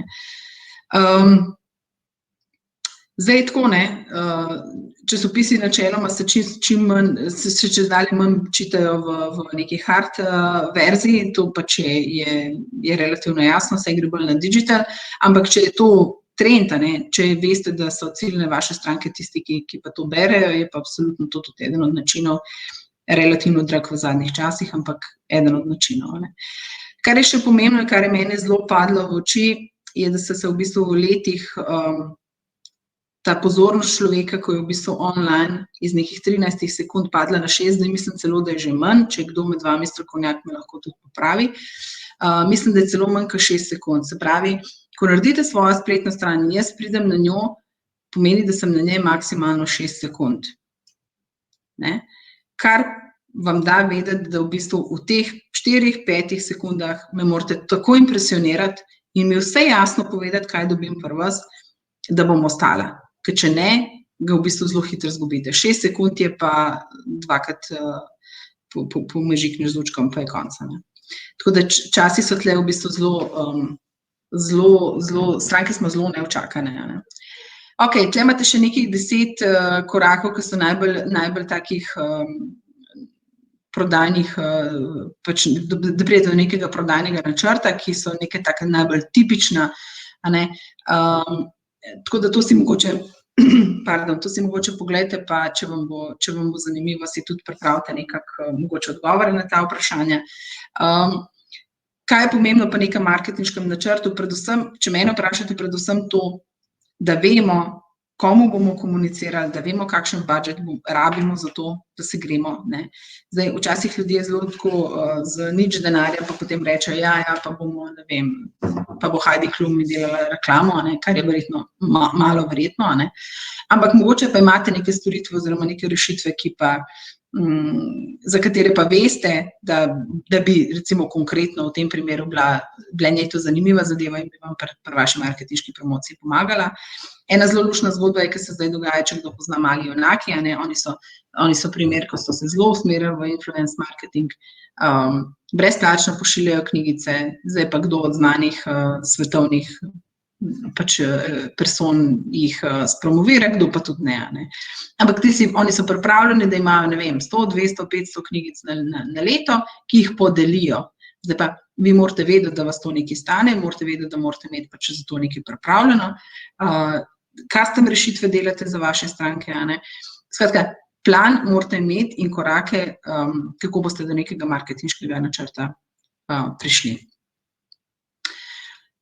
Kar je pa enostavno, poceni, skoraj zastonj, je pa v bistvu mreženje.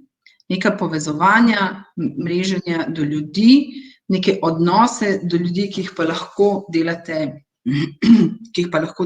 skoraj vsak dan, ki vas ne stanejo veliko in so zelo odvisni samo od vas. Tukaj težko rečete, da je nekdo drug odgovoren za to, ker se pač realizacija ni zgodila, ampak je odvisno samo od vas. Zato predlagam, pozivam, ko bo čas, da gremo ven iz hiš, pejte med ljudi, družite se čim več, pogovarjajte se čim več o vaših rešitvah, poskušajte čim več iskati problemov, ki so na trgu in na takih dogodkih, sejmih, organiziranih nekih networking eventih je čas, da v bistvu gradite svoje odnose. Ta strateška povezovanja si včasih ljudje predstavljajo, da se morajo pa zdaj strateško povezati s kakšno korporacijo, s kakšno veliko firmo in tako naprej. Sploh ne. Tudi na začetku, če ste v ne čisti idejni, ampak čisto v začetni fazi, je to lahko celo nevarno. Tako da povezujte se takrat, kadar ste zreli za povezovanje strateško, zdaj govorim s kakšnimi večjimi podjetji ali pa partnerji. Tako povezovanje person to person je pa lahko na dnevni bazi, je lahko tudi online, je lahko tudi offline. Ne? Eno vprašanje imamo, ali sem spadajo tudi recimo challenge na socialnih omrežjih, kjer so produkt storitev podeli ob recimo delitvi posta ali kakšni drugi nalogi.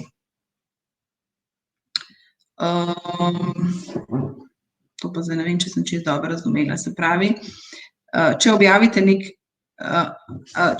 nekaj na socialnih omrežjih, ali šteje to kot, se pravi, brez influencerjev. Okay. Ja, seveda, vse, karkoli vi delate, zdaj običajno je na teh kakšnih challenge na socialnih omrežjih se delajo zato, da se gradijo neke skupnosti. To je odličen kanal, če gradite neko bazo nekih ljudi, podjetij, pač kupcev vaših potencialnih in jih imate vse na enem kupu in to je v nekem socialnem omrežju. To je odlična skupina, kar pomeni, vsi so zainteresirani za neko rešitev, kot jo vi ponujate, ali pa vsi imajo definitivno zelo podoben problem, če ne bi bili v taki grupi, a ne? Če je, ne vem, na spletni strani skupina za, ne vem, avtomotofene, a ne, jaz sigurno ne bom tam noter, ker pač to nisem, a ne. Bo pa mogoče 50% ljudi, ki je danes z nami, a ne, in to je odličen kanal za v bistvu kaj takega, tako da to je super orodje. Ok. Danes smo v svetu, ko je čisto vse treba zmeriti.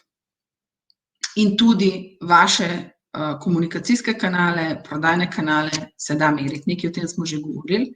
A ne? Se pravi, če govorimo o tem, da ste vi šli na nek dogodek in pridete nazaj in rečete, pobral sem 10 vizitk, a ne? In potem te vizitke fino spravite ali v digitalno obliko, ali pa obstajajo celo neki fascikelčki, v katere se spravi, ali pa v predal in potem s tem nič več ne naredite, potem niste bili uspešni pri vašem namenu. Ne? In enako je, če naredite neko kampanjo na socialnih omrežjih in če iz tega se ne zgodi tisto, kar je bil vaš cilj, ne? Je bila kampanja neuspešna, pa ste se lahko pa iz tega nekaj naučili. Ne? Skratka, pomembno je, da merite, da spremljate, da si postavite neke ključne kazalnike, kaj si želite. A ne? Želim si od te in te kampanje, želim si 10 nakupov. In če pridete do tja, super, če ne pridete, morate evalvirati, kaj se je po poti zgodilo. Piratska metrika je ena takih, ki v bistvu je načeloma teoretična, ampak vam zelo jasno prikaže v bistvu pot, ne? Kako aktiviraš, kako pritegneš, kako zadržiš uporabnika, koliko zaslužiš od tega in ali te bo nekdo priporočil naprej. Ti vedno lahko svoje stranke vprašaš, ne? Kje ste pa slišali za mene, ali pa vidiš, odkot prihaja njihova pot. Ne? Če objavite nek blog in noter link, ki stranko pripelje na vašo spletno stran, potem vidite, da je prišla točno z tega bloga in veste, da je ta kanal primeren za vašo promocijo. Ne? Če vas je nekdo našel na sejmu, če ste imeli prezentacijo na Centru za kreativnost vašega produkta, pa smo bili ljudje tam, pa smo vas najdeli, slišali, videli, potem veste, da je to najbolj primeren kanal za vašo komunikacijo za naprej. In z vsega tega plus še nekih drugih zgodb pridete v bistvu do nekega poslovnega modela, ki je pa v resnici najbolj pomemben za vaš posel. Se pravi, iščete nek poslovni model s strankami, ki vam bojo omogočale ponovljivost, se pravi, da ponavljate vaš prodajni model, a ne? Obstajajo storitve, obstajajo produkti, ki jih ljudje kupimo enkrat v življenju, ampak obstaja pa način, kako prodajate to stvar, ponovljiv. In vi morate najti tak poslovni model, da če tudi izdelujete unikatne slike, samo eno, in jo kupam jaz, se pomeni, da jo jutri ne bo mogla kupiti še Micka, pa Frančka, pa Peter, in tudi jaz jo ne bom mogla kupiti še enkrat, ampak način, kako ste prišli do mene, komunikacija z mano, prodajni model, cenovna politika, komunikacijska strategija je pa ponovljiva. Iščemo nekaj, kar je ponovljivo in iščemo nekaj, kar je lahko skalabilno, kar lahko množite, kar lahko povečujete, v bistvu kar vam daje neko zagotovilo, da bo ta vaš poslovni model stabilen. To pravzaprav iščemo. Ok, jaz sem v bistvu šla čez večino stvari skozi. Mislim, da sem tudi na vse, kar je bilo vprašano online, poskušala ugotoviti. Mogoče še misel za konec, v bistvu z moje strani, je predvsem to, ne se bati spraševati vaših strank, ker vse, kar boste naredili na podlagi vaših predpostavk, je lahko napačno. In če je napačno, je škoda truda, časa, denarja, energije, ki ste ga vložili v to, da razvijate nekaj, kar nihče na trgu ne potrebuje.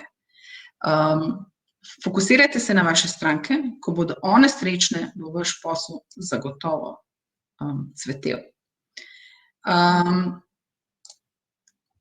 Najtežje je, v bistvu ne glede na to, da smo ljudje socialna bitja, komunikativna bitja, je najtežje v bistvu iti ven in se pogovarjati z ljudmi. Tako da predlagam, da v bistvu te žive žabe se pojejo zjutraj baje, tako da predlagam, da to naredite par intervjujev na dan, takoj, ko je možno na začetku dneva in ko jih boste nekaj naredili, bo v bistvu bistveno lažje. Včasih se mogoče, ko bo komu zdelo od vas, da zdaj v bistvu pretiravam v tem, ampak vam zagotovo trdim iz vseh izkušenj, da je ljudem zelo težko iti ven in ljudi spraševati po nečem, kar še ni narejeno, ni razvito, je napol narejeno, je mogoče samo v idejni fazi in tako naprej, ampak predlagam, da v bistvu se tega ne bojite in da greste v akcijo. Tako da jaz sem vam danes vzela urco pa 15 minut, jaz upam, da ni bilo prenaporno, upam, da je bilo kaj koristnega. Sem vam vsekakor na voljo tudi za kakšna vprašanja vnaprej, lahko po mailu, lahko se kdaj še takole slišimo, lahko vprašanje naslovite na MAO oziroma na CZK. Hvala za pohvale. Tudi z vami je bilo luštanje, je tole zelo nenavaden način komuniciranja, ko smo skupaj pa smo narazen, ampak taki časi so, mogoče je čas, da se malo posocializiramo na drugačen način. Jaz vam želim eno super zdravo obdobje, ki je pred nami. Želim vam, da zdržite vse te pritiske 4 sten, tisti, ki imate doma majhne otroke, da uspete uskladiti dom in job in delo, šolo in kuhanje in vse to, kar pač paše zraven. Če boste karkoli rabili, vera.nunic@tp-leja.si ali pa če pošljete na CZK oziroma na MAO vprašanja in bom z veseljem, mi jih bojo posredovali in bom z veseljem odgovorila.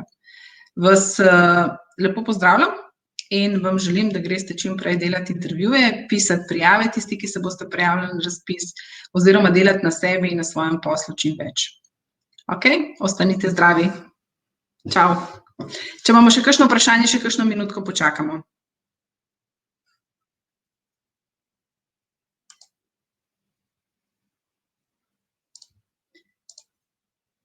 Ok.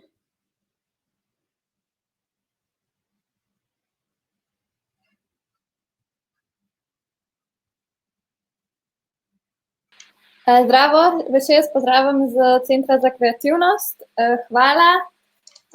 Mail je info@czk.si oziroma Vera, boste še svojega povedala, če je kakšna taka stvar, sploh pa tudi mi posredujemo. Ja. vera.nunic@tp-leja.si. Upamo, da pišem sem noter, bojo ljudi videli. Upamo, da vam je bilo tole všeč. Zdaj naslednji teden imamo še pitching na takle način. Potem pa spremljajte, ko bomo par takih predavanj še naredili, zdaj, ko smo vsi doma. Tako da ja, če je pa še kakšen komentar, lahko tudi na mail še napišete ali pa kakšno priporočilo, kaj bi si še želeli slišati, ne vem, ali vezano z tem razpisom ali pa vezano na ostale zadeve, ki jih mi delamo. Mislim, da sicer ni več vprašanj. Če ima kdo še kakšno vprašanje, naj se javi, ga lahko tudi takole live damo, da ne bo pisal. Mogoče se kakšna minutka.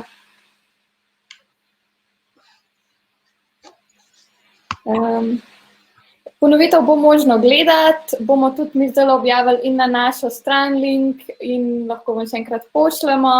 Pa prosili vas bomo še za eno mini anketico, če boste izpolnili za nas, da vidimo, kako vam je bilo všeč. Ja, predvsem upam, da je bilo koristno in da boste lahko z tega karkoli zase potegnili. To je bil namen. Ja.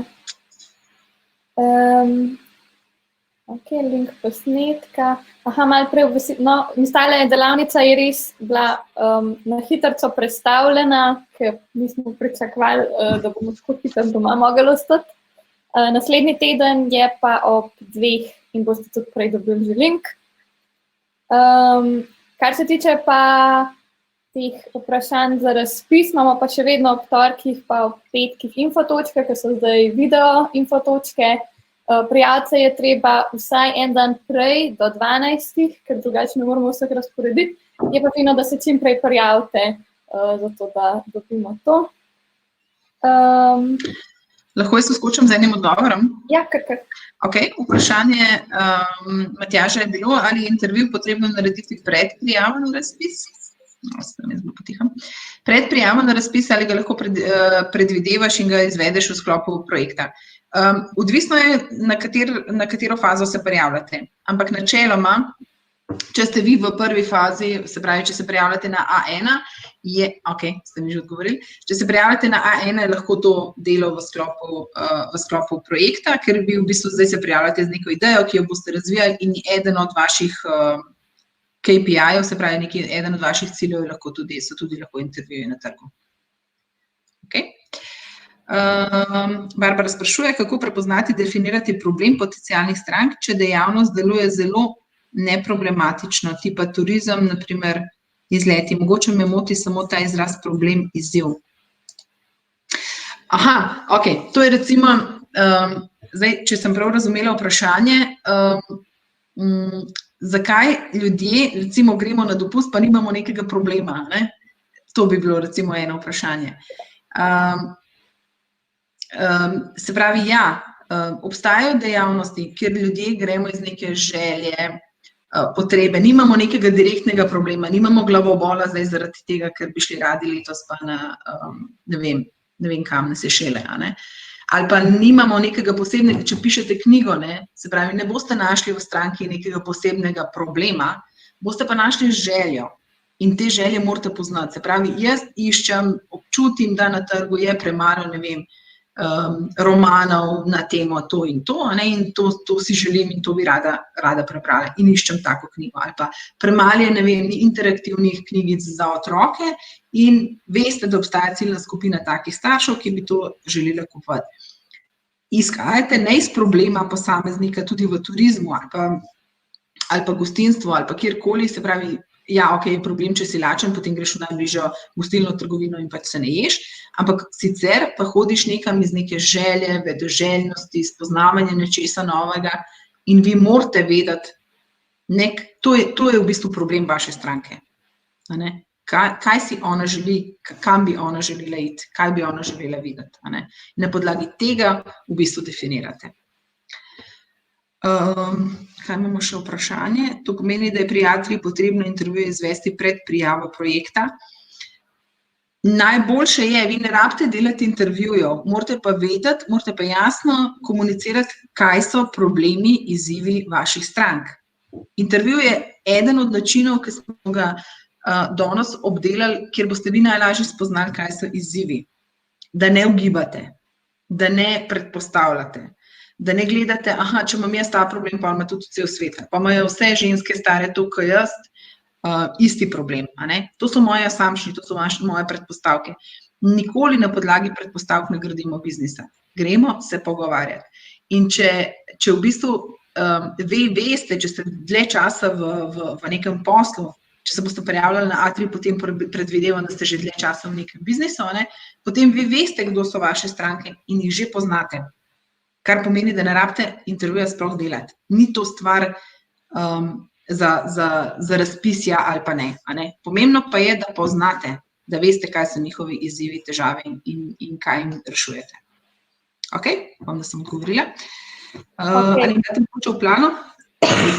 Mogoče še jaz tole lahko odgovorim. Vprašanje je bilo parkrat, če se bo rok podaljšal. Zaenkrat Ministrstvo za kulturo pravi, da ne, da poteka po urniku zadeve. Če imate pa mogoče kakšne dileme oziroma če mislite, da bi to bilo smiselno, pa pišite kar njim direktno, pa jih pač upozorite oziroma vprašajte. Ampak po naših podatkih ima zaenkrat ostaja tako, ko je. Podobni razpisi, kar se tiče tega našega razpisa, je načeloma plan, ja, so še sredstva za počrpati, tako da mislim, da v naslednjem letu, da bo nov, mogoče že jeseni, no. Se je pa definitivno ja, možno prijaviti, recimo, mislim, idealno bi bilo ne letos A1, potem pa že v bistvu poženete idejo, dobite kupce in se pa prijavite na A2. To bi bilo tako najbolj idealni scenarij. So pa tudi drugi razpisi, no, ki so tudi možni, pa mogoče Vera lahko kaj več pove. Kako? Nisem te slišala. Vsi ostali razpisi, ki so poleg tega Ministrstva za kulturo, so tudi ostali podjetniški razpisi v Sloveniji. Ja, to je malo za spremljati, pač odvisno malo, v kateri panogi ste, v kateri branži ste, ampak načeloma je Slovenski podjetniški sklad je ena od inštitucij, ki v bistvu razpisuje zelo podobne podjetniške razpise, tako da v bistvu Ministrstvo za kulturo se nekako tudi po njihovih schemi tudi v bistvu začelo pripravljati razpise za vaš sektor. Nekaj razpisov je tudi na temo voucherjev, niso razpisi, ampak so voucherji za različne storitve, ki jih lahko koristite kot podjetniki, mogoče za kakšno digitalizacijo, kakšno internacionalizacijo. To si tudi malo pogledajte, nekaj ima Slovenski podjetniški sklad, nekaj je Spirit agencija za podjetništvo. Tako da v bistvu teh razpisov je načeloma kar nekaj na trgu. Jaz tudi mislim, glede na to, da smo kar nekaj v komunikaciji z Ministrstvom za gospodarstvo pa službo vlade za regionalno politiko in kohezijo, ali kako že so, da v bistvu bojo poskušali, da ti datumi vsi, ki so trenutno odprtih razpisov, ostanejo taki, če bojo se situacija umirila kar se tiče virusov in teh karanten, je možno, da bojo v jeseni še kakšni novi, a ne.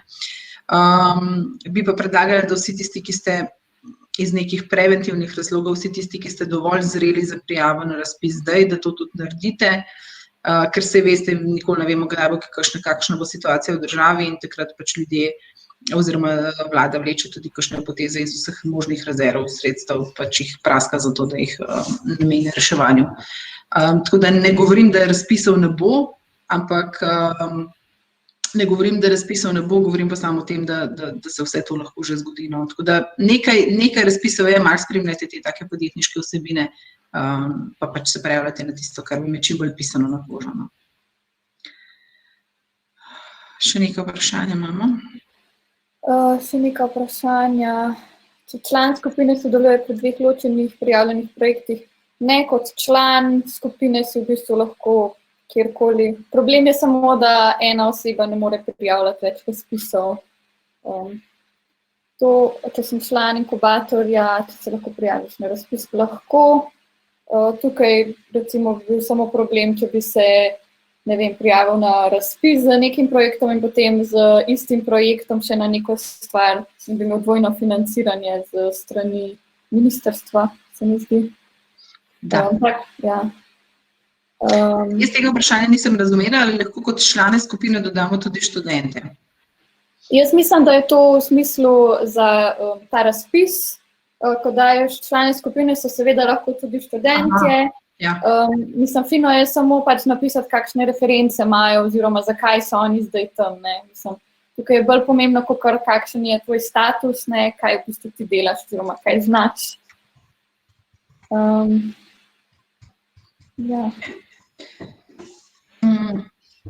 Še eno vprašanje imam, ali je kakšna težava, če člani skupine sodelujejo pri 2 ločenih prijavljenih projektih? Ja, to smo že rekli, da lahko, da to ni problem. Pač problem je samo res prijava. Ne, mislim, kdo prijavlja projekt, da ne prijavi 2. Ja, prijava pa pazite na upravičene stroške. Ne? Tudi, če se boste na kakšen drug, recimo, da se prijavljate na ta razpis, pa da se prijavljate potem še na razpis, ne vem, izmišljujem si neke občine, v kateri delujete, pa spodbuja podjetništvo, iz katerihkoli javnih sredstev morate biti pozorni, da ni dvojnega financiranja, da ne odlagate istih stroškov na več različnih koncev. Se pravi, da je strošek nakupa, ne vem, 3D printerja, strošek Ministrstva za kulturo in hkrati strošek občine, ne vem, kjer je. Skratka, vas javni denar morate transparentno porabljati in ga ne vključevati in paziti na dvojno financiranje. Včasih si ljudje kakšne plače, recimo, na več različnih načinov. Ne vem, so dobili samo zaposlitev subvencijo, pa potem se prijavljajo še na nek razpis, pa svojo plačo uveljavljajo tudi kot strošek razpisa, to ne gre, na to bodite pozorni. Ok, mislim, da je to to. Ni to to.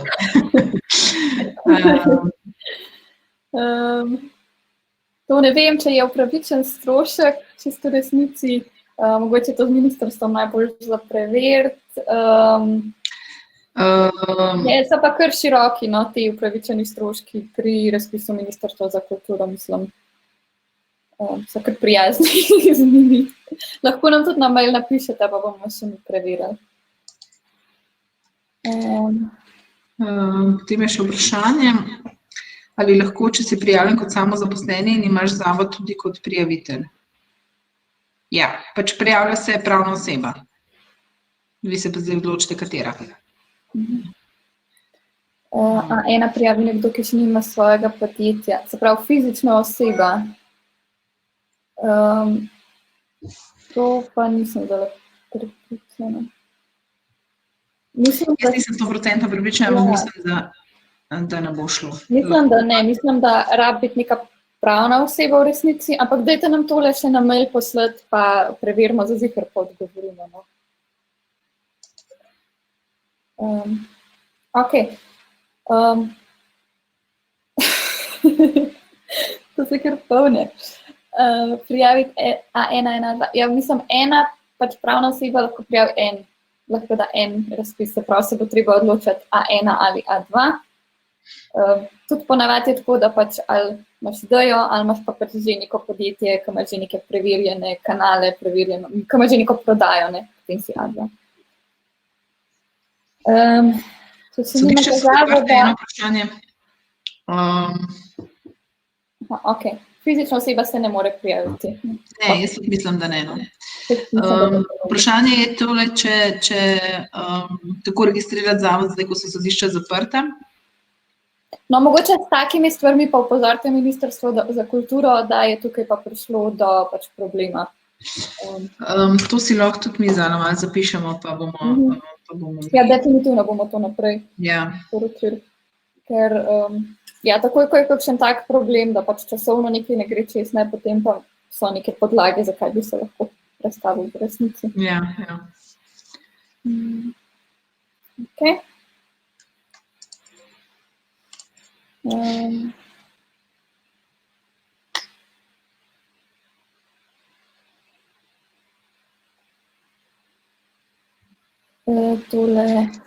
Dan sprašuje, da je samozaposlen, da se prijavlja na A1 z idejo brenda v kooperaciji z drugimi. Vi se lahko prijavite kot SP, ne rabite ustanavljati za to novega podjetja. Edina stvar, ki je tukaj, je, da potem ta SP mora biti odprt 3 leta, ker pač če ste izbrani na razpisu in to, ker pač 3 leta mora biti ta pravna oseba, mislim pač prijavljena, če ne ste lahko vrača stroške. Ali se dajo vsa dokazila pridobiti online? Mislim, da načeloma ja, ne vem, edino to, kako je od banke, to neko potrdilo o tem, da niso zaprti oziroma blokirani računi, to je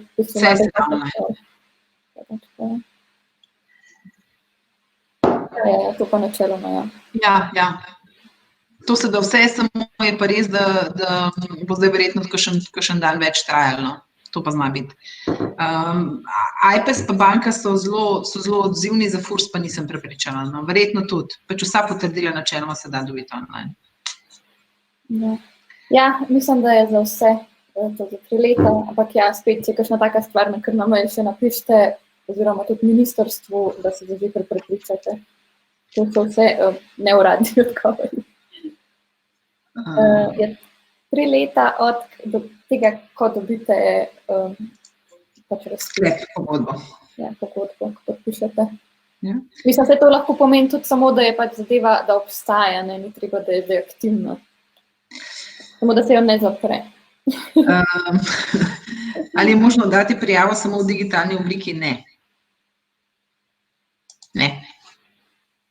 Če bo karkoli, če se bojo slučajno zaradi teh izrednih izmen karkoli drugače odločali, bo verjetno zihar kje na spletni strani obvestilo, ampak načeloma bo treba na pošto.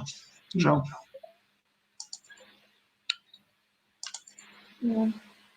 Če ima kdo kakšno bolj kompleksno vprašanje, lahko tudi napiše, pa ga damo na video. Ja. Tudi kar se tiče tele delavnice, načrt trženja. Zdaj je najboljša priložnost. Ok.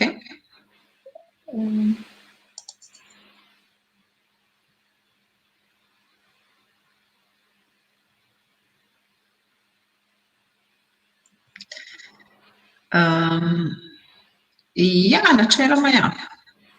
Oziroma čakajte. Ne, odvisno je, kako so osebe povezane, ker tukaj gre tudi, poglejte si v prijavnici, tam je tisk, da je treba paziti, ne, da mislim, če je ta povezava med pravnimi osebami, v bistvu samo ena oseba lahko prijavi eno stvar. Ne vem pa kako, če pa recimo, ne vem, lastnik DOO-ja pač nekdo drug, kot ste zdaj vi, ki imate pa podanski SP, pa ja, bi šlo. Pa da sam pač sodelujete zraven. Glede na to, da je DOO enoosebni. Jaz sem malo površno prebrala. Jaz mislim, da to ne bo šlo. Mislim pač, da je treba paziti na povezane osebe, no, absolutno, pa da gre to težko skozi, predvsem z vidika eno je povezanih oseb, drugo pa v bistvu kako ste vi dedicirani k realizaciji nekega posla, če ste na 2, 3, 5 projektih naenkrat. To je čisto z vidika izvedljivosti nekega projekta.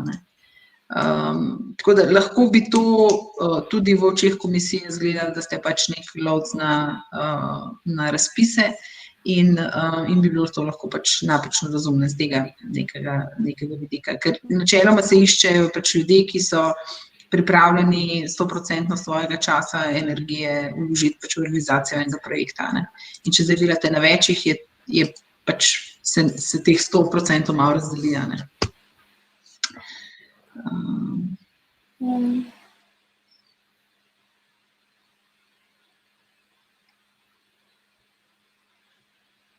Samo zaposlitev v kulturi se šteje, da ste zaposleni.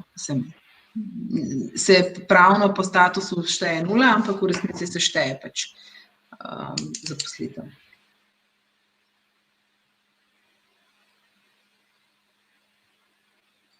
Ne morate zaposliti. Če imate še kakšno... Kaj sem napisal?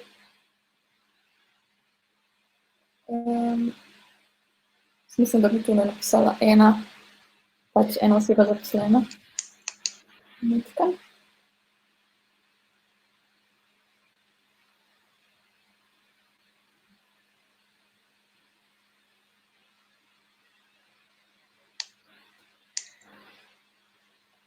Jaz bi tule reference s prilogami, ne vem, lahko odvisno zdaj, kaj delate, ne, lahko se da nek CV zraven, mogoče slike z izdelki, pač kar vam najbolj razloži, kaj delate. Mislim, kar najbolj razloži tem ocenjevalcem, da bojo vedeli zdaj, kaj so kompetence posameznika v ekipi. Tako.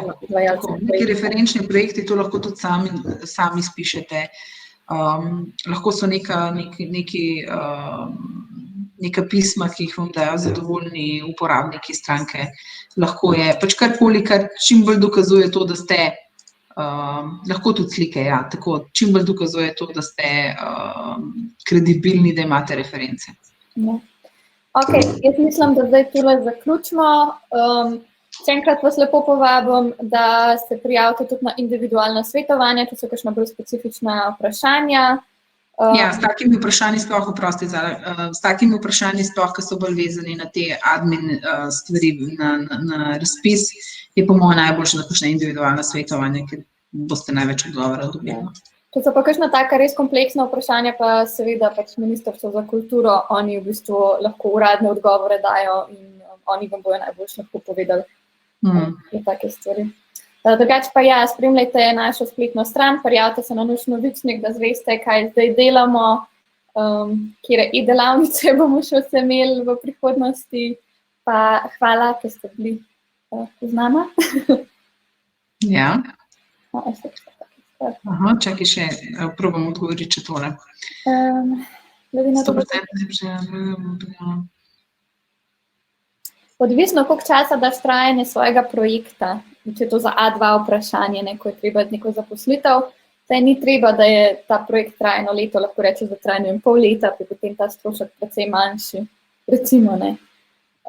Ampak drugače pa ja, tukaj je v bistvu predvsem pač cilj, da se zaposli neko osebo, ki ima neko tako dobro funkcijo v vašem podjetju in vam bo pomagala pač vaše podjetje speljati. Ja, pa to ni namen v bistvu razpisa, da bi pokril čisto vse vaše stroške in vaše poslovanje, ampak je pač, da vam pomaga pri realizaciji vaše ideje. Tako da plače so lahko višje, nižje, kakorkoli, ampak to, kar je na voljo za sredstev za plače, to je pač maksimum, ki je dovoljena, ne. Tako da, žal je to tako. Vedno to gledajte kot neko sofinanciranje, ne kot financiranje vašega posla. Vi še zmeraj se fokusirajte na trg, je rekla Tečna Vera. Okay. Ja, definitivno. Tole vse spodbuja take podjetniške projekte, ki se bojo potem tudi sami zagnali. Tako da bolj, ko je tak projekt, več možnosti imate sploh dobiti to financiranje. Drugače pa ja. V redu, mislim, da res zaključimo, pa ja, za vse ostalo tudi info@czk.si je še vedno odprt, pa upam, da se vidimo potem naslednji teden. Hvala vsem, ostanite zdravi. Ja, ostanite doma. Ostanite doma. Ok. Ja, srečno. Adijo.